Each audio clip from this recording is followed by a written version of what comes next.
안녕하세요. 호주 요리 유학 이민 취업 전문 셰프그룹 대표 조엘입니다. 안녕하세요. 박신하 검사입니다. 저변 EOI 1편에 이어서 2부를 시작하겠습니다. 자, 이번 2부에서는 저희가 첫 번째 영상에서 다루지 않았던 그 세부 내용을 좀 다뤄보려고 해요. 예. 지금 이제 각 주마다 뭐 190 이런 점수들이 지금 어떻게 책정이 되어 있고 어떻게 지금 진행이 되어 있는지, 그 다음에 이민 봉사님이나 뭐 제가 생각하는 앞으로의 전망들에 대해서 조금 여러분들께 좀 자세하게 세세하게 좀 알려드리는 시간을 갖도록 하겠습니다.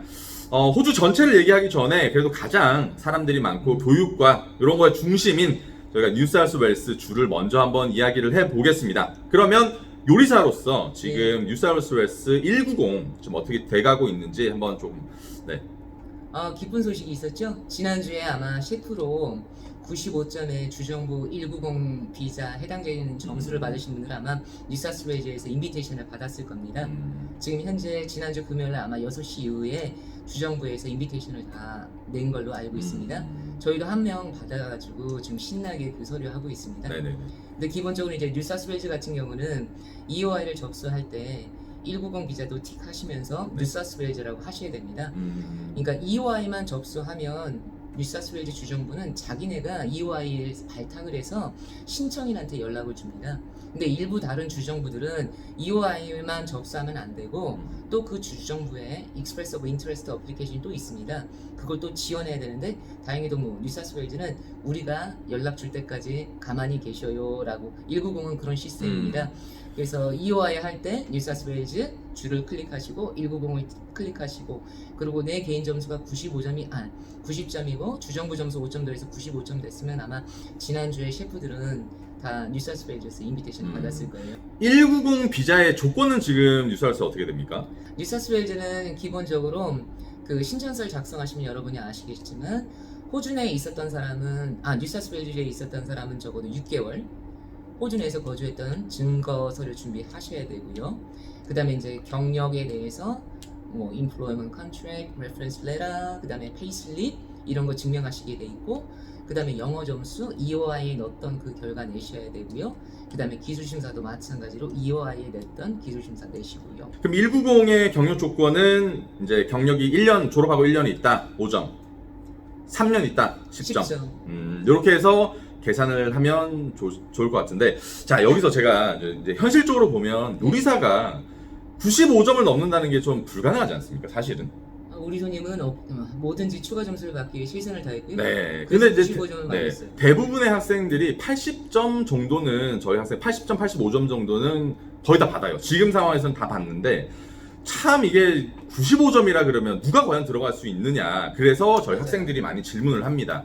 자, 뉴사우스웨일스에 이만큼, 예를 들어서 뭐 4,000개의 쿼터가 배정이 됐고, 지금 요리사로서 들어갈 수 있는 사람이나 뭐 어떤 190 쿼터가 지금 들어갈 수 있는 총 인원이 800명 정도밖에는 안 되면 좀 점수가 내려가지 않을까. 요 공간이 비었으니까. 그래서 내려가지 않을까? 뭐 요런 지금 얘기를 굉장히 많이 질문을 하세요. 근데 그건 누구라도 모르는 일인데, 법무사님의 의견은 어떻습니까? 내려갈 수 있겠죠. 네. 쿼터는 점점 늘어나고 있으니까. 그 다음에 지금 새로운 유학생들이 지난 2년 동안 못 왔으니까 네네. 한정된 수가 있으니까 제가 볼 때 내려갈 가능성은 높다고 봅니다. 그 다음에 지금 작광고 보시면 셰프 부족한 건 누구나 다 압니다. 그렇죠. 네. 셰프의 뭐 웨이지도 엄청 올라갔고요. 네. 그래서 hopefully 빨리 내려가길 바랍니다. 서서히가 아니라. 그렇죠. 그 다음에 가장 좋은 거는 189로 65점에서 인비테이션을 받았으면 좋겠고요. 모든 셰프들이. 저도요. 법무사님, 그러면 190을 받아서 그 지역에 한 거주를 해야 되는 조건들이 있나요? 예. 거기 신청하실 때 여러분들 다 아시겠지만 주정부마다 앞으로 이 비자를 갖고 2년 동안 우리 주에 거주할 거라고 데클레이션을 합니다. 그 다음에 실제적으로 비자를 받고 나서 주정부에서 서베이를 합니다. 네. 자, 그리고 이제 190 하면 저희가 가장 이슈가 되는 주가 있죠. 빅토리아. 우리가 알고 있는 이제 멜번입니다. 네, 멜번은 사실은 그 코로나 기간을 겪으면서 가장 피해를 많이 봤던 이제 주이기도 하고, 가장 많은 사람들이 이제 도망쳐 나왔잖아요. 도망쳐 나와가지고 사실상 지금 멜번, 지금 빅토리아 주에는 유학생이나 이런 사람이 거의 없다고 봐도 무방합니다. 대부분 거의 영주권자, 뭐 시민권자, 그 전에 뭐 학생 비자로 졸업생 비자, 뭐 이런 사람들이 있는데, 이번에 이제 빅토리아 주 같은 경우는 굉장하게 호용력 있게 우리 주로 오세요라고 이제 많이 발표를 했단 말이에요. 그래서 그러면 멜번, 빅토리아 주의 190은 지금 이제 현재 어떻게 진행이 되고 있고 진짜 우리가 생각하는 것만큼 쉬운가? 라는 걸 좀 한번 듣고 싶습니다. 죄송해요. 오늘 뭐 찍는지 정확히 알고 있었는데 빅토리아 주에서 인비테이션 받으신 분이 있나 다 알아봤는데 그래서 더 정확한 구체적인 정보는 제가 실질적인 사례가 지금 최근에 있는 게 없어서 못 네네. 드리겠고요. 근데 빅토리아 지원하실 때 호주 내에 계신 분들은 190 지원하시려면 그 어플리케이션 보시면 아시다시피 커밋먼트도 있어야 되고 빅토리아 주에 사셔야 됩니다. 다른 주에 사시면서 지원할 수 없게 돼 있습니다. 그러니까 인비테이션을 못 받을 겁니다. 네네. 그리고 빅토리아 주에 있어야 되고 그럼 예를 들어서 자 빅토리아 주가 말하는 게 다른 특별적인 요건은 없지만 커밋먼트를 보여준다고 돼 있잖아요. 여러분 커밋먼트가 뭐라고 생각하세요? 내가 앞으로 여기서 살 거다. 그러면 어떤 자료가 제일 좋다고 보십니까? 계약서. 첫 번째는 고용계약서가 제일 좋습니다. 하우스 그것만큼 좋은 거 없습니다. 맞죠? 그러니까 커밋먼트로 내가 지금 현재 레터 오브 어퍼를 받았어 고용계약을 그것만큼 좋은 게 어디 있을까요? 자, 그러면 이제 뭐 시드니, 멜번 이제 대도시는 저희가 한번 조금 간단하게 얘기를 해봤고 다른 지역 이게 약간 소도시라 그러면 저희가 뭐 애들레이드, 예. 퍼스는 소도시는 아니지만 그래도 저희가 뭐 따로 치고 요런 다른 저 지금 퀸즐랜드나 요런 주는 지금 어떻게 되고 아델레이드 주 같은 경우 호주 내에 있는 신청이들이 지원하려면 그 주에 적어도 1년 이상 사셔야 됩니다.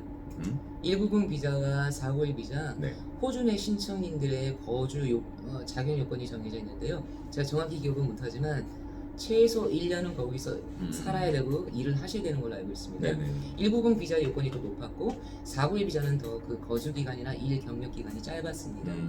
그래서 말씀드렸듯이 어떤 주든 만약에 당신이 우리 주에 후원을 원한다, 우리 주에서 살아. 이겁니다. 기본적으로. 근데 지금 오늘 얘기를 나눠보니까 예. 제가 이제 느낀 게 있어요. 지금 법이 이제 뭐 정부에서 발표를 해놨는데 크게 지금 달라진 거 없다. 지금 뭐 예를 들어서 뭐 엄청나게 지금 이제 유튜브나 이런 거 보면 저도 막 뭐 야 가능하다 너 많이 지금 막 뭐 오십시오 막 이런 얘기는 저희가 안 하지 않습니까? 아 정부의 계획은 지금 청사진이 이렇더라 라고 얘기를 하는데 실질적으로 저희 주변에 들어간 사람이 없어요. 예전부터 준비하셨던 뭐 경력이 3년을 채워주고 뭐 IELTS 8.0 있으신 분들이야 지금 좀 혜택을 보는 게 많지만 실질적으로 아직은 우리가 좀 이게 좀 이제 예전보다 쉬워졌다.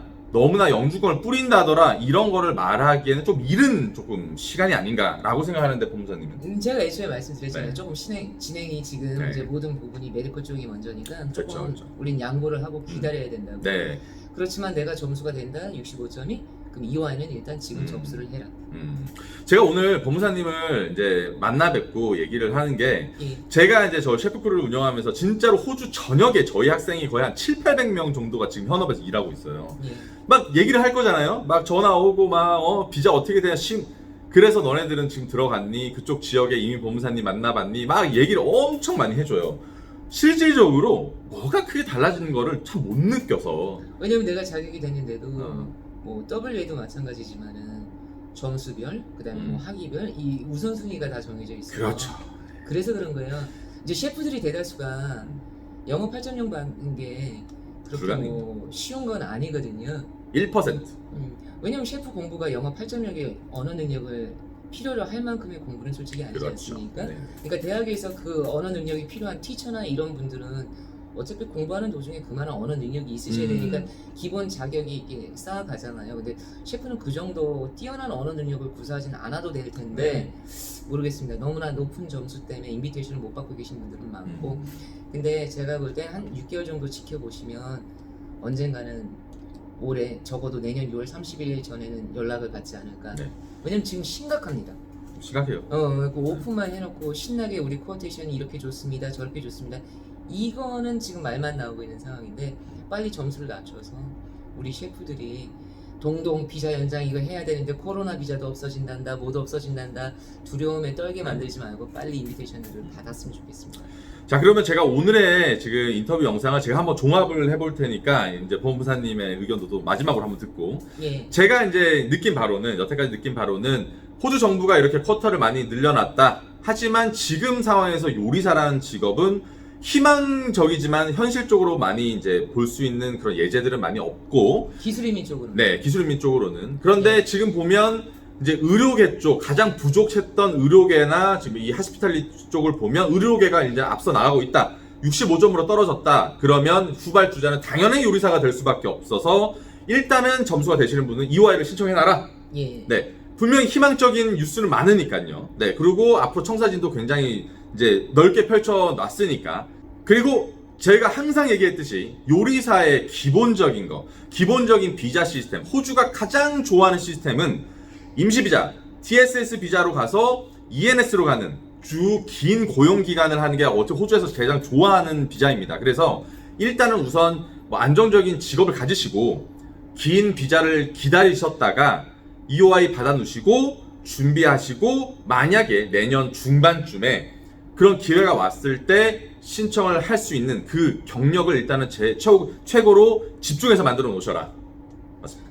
예. 그리고 이제 제가 또 생각했을 때 처음에 이제 호주 요리 유학을 오시는 분들 중에서 좀 기회를 좀 더 많이 얻고자 이제 소도시로 가시는 분들이 있어요. 예를 들어서 골드코스트나 애들레이드. 이런 분들은 제가 봤을 때는 이제 491 비자나 190 비자를 받기 조금 더 예전보다는 더 수월해질 것이다. 저밀도 지역에 추가 점수들을 많이 주니까 애초에 공부할 때 저밀도에서 하면은 추가 점수 받을 정도. 그다음에 졸업생 임시 비자도 남보다 더 길게 받잖아요. 네. 저밀도 지역에서 공부하시면. 그렇죠, 그렇죠.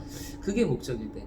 자, 그리고 마지막 정리사항은 이제 멜번이 그래도 좀 많이 주려고 노력하는 것 같습니다. 그래서 만약에 멜번에 좋은 직장이 있다, 만약 좋은 직장을 구할 수 있다 라고 하면 멜번으로 가서 190을 노려보는 것도 조금 좋은 확률이 있을 수 있다. 하지만 확실하진 않다.